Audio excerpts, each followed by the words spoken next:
projet de loi. Merci, chers collègues, pour l'amendement 979, qui est aussi un amendement de suppression. Monsieur Corbière. Merci, Monsieur le Président, Monsieur le Ministre, mes chers collègues. Je vais défendre cet amendement en m'étonnant, Monsieur Collard, que vous n'ayez pas défendu le vôtre. Je vous ai trouvé un peu trouillard, presque péteux. Mais avançons. S'il vous plaît, chers collègues, restons sur le sujet. Mais c'était le sujet. Nous l'avons dit. Nous sommes opposés à l'article 27 de ce projet de loi. S'il vous plaît, chers collègues, pas d'interpellation. D'autant plus que vous semblez d'accord sur l'article, donc...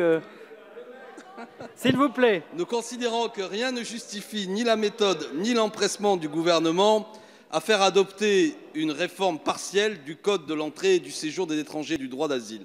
Une telle réforme mérite un examen serein et exhaustif par le Parlement.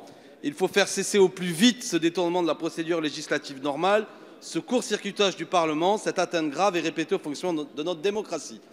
Par cet amendement de bon sens, nous souhaitons que les sujets traités par cet article puissent faire l'objet d'un projet de loi spécifique.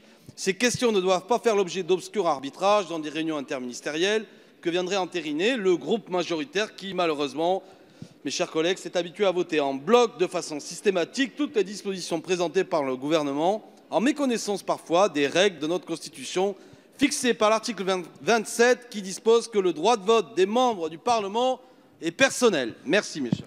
Merci beaucoup. Alors, Madame la rapporteure, sur l'ensemble de ces amendements de suppression, nous sommes suspendus à votre avis. Oui, alors il faut aussi un peu faire tomber les fantasmes sur le recours aux ordonnances. Ici, nous avons un article 27 qui est très précisément rédigé et qui cadre très bien l'utilisation de ces ordonnances, qui permettra une codification à droite constant pour simplifier le CESEDA.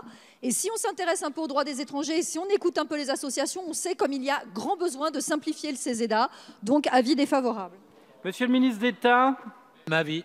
Même avis. Je vais mettre